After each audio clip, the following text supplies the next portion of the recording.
But if you're doing a 5K, it's like, I'm not really concerned about your fat oxidation rates. I think you might want to like actually suppress those a little bit and hit the gas for those. So it's like breakfast is going to be different between a 5K versus 100 miles. So why wouldn't the exogenous ketone protocol be different? But yeah, but it'll be interesting to see what Brendan and everyone else kind of gets to with it and see where it leads, if anywhere. So yeah.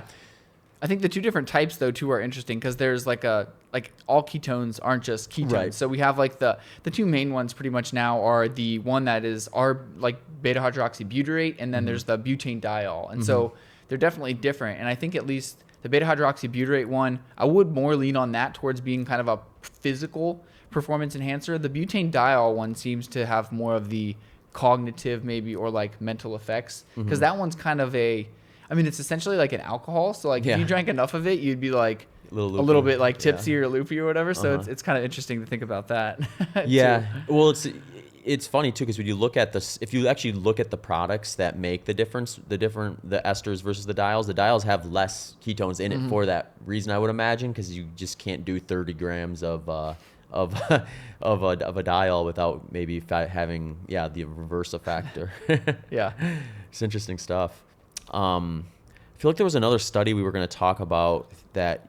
The periodized carbohydrate. Oh yeah. Study. Yeah. I definitely wanted to touch on that because that one was interesting, and that was kind of a case where, I would say that I kind of practice a bit of like periodized carbohydrate intake. So that one was where like you read a study that goes against kind of your previously held like beliefs, and obviously one study doesn't negate like kind of like the rest of the research. But yeah, so this periodized carbohydrate study, it just recently came out, and it was in elite cyclists. I think it was like 17 of them, and they were younger, so like mid-20s or whatever. And what they essentially did was divide them into two groups. It was a 5-week study, so they did high carbohydrate group and a periodized carbohydrate group. So essentially what the periodized carbohydrate group was doing, they were doing all their lower, so zone 1, zone 2 intensity sessions. It was like a fuel for the work required approach. So like zone 1, zone 2 sessions, they were fueling with like protein and some fat beforehand, no carbohydrates, and then no carbohydrates during. So they were essentially doing kind of like a quote unquote fasted exercise type of thing.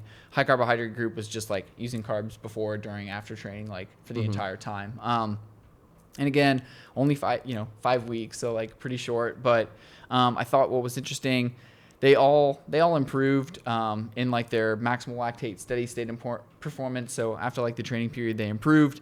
But I guess one of the main findings was that the periodized carbohydrate group didn't increase their fat oxidation more than like the high carbohydrate group due to training. I guess neither one improved. I think there were like no differences in improvements in fat oxidation. So, and I don't know if you read the study or not, but like interesting. Before I even came here though, I was reading the table, and they did the fat oxidation test during their like a test to exhaustion, so like a time trial type of thing.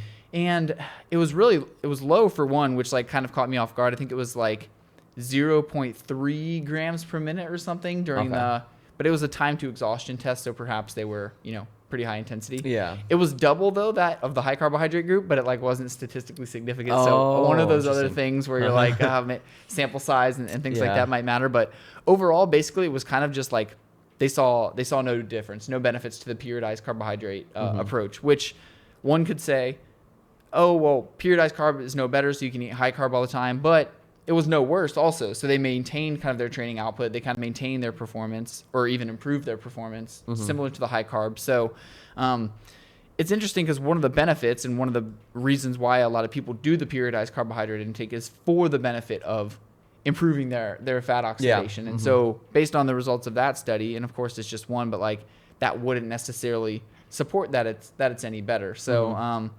and I think one of the reasons though might be they were highly trained athletes. They weren't sedentary people, or they weren't your just like average quote unquote exerciser. And I think that elite athletes are like fat burning machines already. So are you going to see a benefit with periodized carbohydrate intake? And so that was, it kind of just got me thinking about my own training, my own like approaches, most of which is just like fasted training, and why I do it, why I tell people to do it. It kind of like changed a little bit how I think about that, but it was kind of cool to see that study. I haven't read a periodized training study kind of in a while, so this was one of the first Yeah. be published in a while. So were they? I haven't looked at it closely, but so were they? Were they eating the same amount of carbohydrate? It was just positioning, or was there less carbohydrate? It ended up overall being less. So I think the periodized carbohydrate group, they were eating 5.5 grams per kilogram per day. Okay. So they were probably around maybe 300, 350 a day. And then it wasn't a drastic difference. So like then the high carb group was 7.5, maybe 8 grams per kilogram per day. So they were more in the range of like 500 to 600. Okay. So it wasn't like quite double. They were probably eating 200-ish more grams of carbs per day. So maybe one of the reasons is that like carb was essentially matched, but so yeah, they were eating generally the same, I guess, but a little less. Yeah, I guess it would depend on the workload of the participants, but yeah, you could have a scenario where enough is enough and then you don't see any difference versus, if you double the workload, now all of a sudden you do have a difference. But yeah, the training program was pretty intense. They were doing 2 days most days. They were doing probably, I don't know what the hourly kind of like work or what their workload was. They had like, it was pretty extensive, like the tables and stuff, and I didn't get to reading all those, but they were doing a pretty intense training approach, like 2 days most days. They also were doing like a lot of strength training. They were doing intervals, I think maybe once or twice a week or something like that. So it was pretty decent workload. Yeah, for sure. That's interesting. It wasn't just your typical like 90 minutes a day exercise training study. Yeah. Yeah, you would think you'd see a difference then. Just I would have. That's what I would predict if someone said we got this study. What do you think it's going to say? So I guess you could. I wonder, because when I think of like improving fat oxidation rates, I think of like there's multiple levers you can pull, and one is just reducing your carbohydrate intake, which that one makes sense, right? Like your body needs energy coming from somewhere. So if you don't have enough carbohydrate, it's going to get it from fat. But then you can also do it through just training in general. Just go from not running to running. You're going to improve your fat oxidation rates. And then my prior assumption was that there's like a spectrum where you can position, or I shouldn't say a spectrum. You can just reposition carbohydrate more or less and see some difference where it's like maybe 1 or 2 days out of the week I go out for a run fasted with no carbohydrate, and over time maybe that improves my fat oxidation rates. There was a study that looked at carbohydrate type, I think, that showed a very small difference, but I don't know that it was really. I think Dr. Mike Nelson was telling me about this one like a long time ago, or he had sent to me an email. I don't think there was anything conclusive with it, but he's like, this is kind of interesting. They were actually looking at something where it would be basically like straight sugar versus maybe something a little like less abrupt, like sweet potato or something like that. Oh, interesting. Yeah. Yeah, I feel like you would see a difference just